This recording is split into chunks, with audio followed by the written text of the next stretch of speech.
حکموں کو نہ مانے گا تو شہر میں بھی لعنتی ہوگا اور تو کھیت میں بھی لعنتی ہوگا. تیرا ٹوکرا تیری کٹوتی جس کے اندر لوگ فروٹ بیچتے ہیں سبزی بیچتے ہیں کلام مقدس میں لکھا کہ تیرا ٹوکرا اور تیری کٹوتی دونوں لعنتی ہوں گے. تیری اولاد تیری زمین کی پیداوار تیری اولاد تیری زمین کی پیداوار تیرے گائے بیل کی بڑھتی تیرے گائے بال کی بڑھتی تیری بھیڑ بکریوں کے بچے تیرے بھیڑ بکریوں کے بچے لعنتی ہوں گے. بھی لعنتی ہوں گے خداوند کے حکموں کو نہ ماننے سے. اگر مانیں گے تو کلام مقدس میں لکھا ہے کہ تم سرفراز رہو گے. تم قرض دینے والے نہیں بنو لینے والے نہیں بنو گے بلکہ دینے والے بنو گے. جب ہم خدا کے حکموں کو نہیں مانیں گے تو لعنتیں بھی لگے گی. پڑھے بیٹے آگے.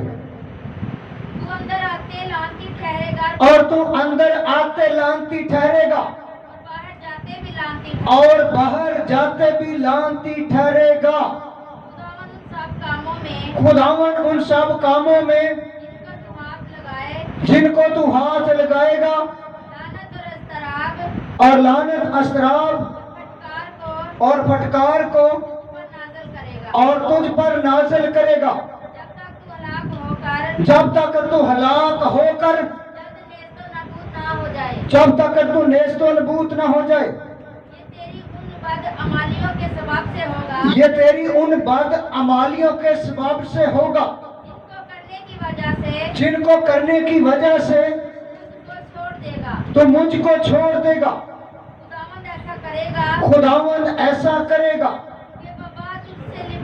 اور لکھا ہے کہ وبا تجھ سے لپٹی رہے گی جب تک وہ تجھ کو اس ملک سے جس پر قبضہ کرنے کو تو وہاں جا رہا ہے فنا نہ کر دے. خداوند تجھ کو تپ دق اور بخار اور سوزش شدید حرارت اور تلوار اور باتیں سمون اور دروئی سے مارے گا. تپا دکھ بیماریاں تپش. خدا جب ہم اس کے حکموں کو نہیں مانیں گے خدا کے پاس بواسیر کی بیماری بخار کی بیماری ہر چیز کی بیماری ہے اس کے پاس. کیونکہ جو لوگ خدا کے کلام کو نہیں مانتے بیماریوں کو ان کے اوپر خدا مقرر کر دیتا ہے.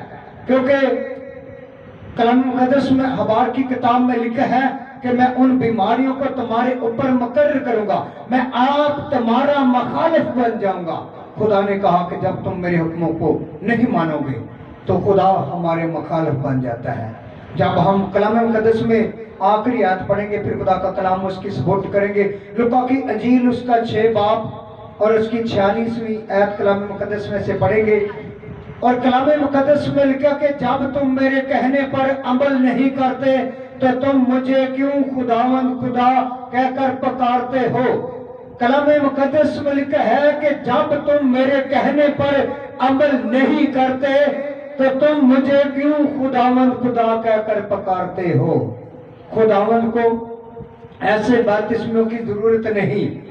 خداوند کو گندی گناہیوں کی زندگیوں کی ضرورت نہیں بلکہ خداوند کو خالص لوگوں کی ضرورت ہے. جب پلوس اور سلاس آدھی رات کے وقت خداوند کی حمد کر رہے تھے تو خداوند کا امر وہاں پر چھا گیا اور جہل کی دیواریں بھی ہل گئی اور جہل کے جو دروازے تھے وہ بھی کھل گئے.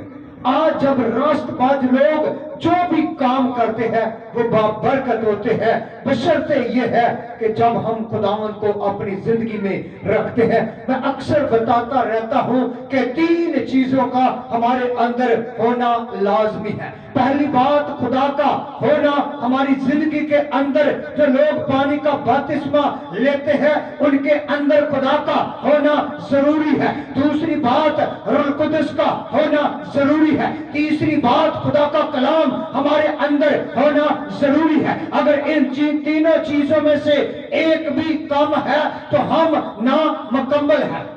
اگر یہ 3 چیزیں ہماری زندگی میں ہوں گی تو زندگی بابرکت ہوگی. جب ہم جس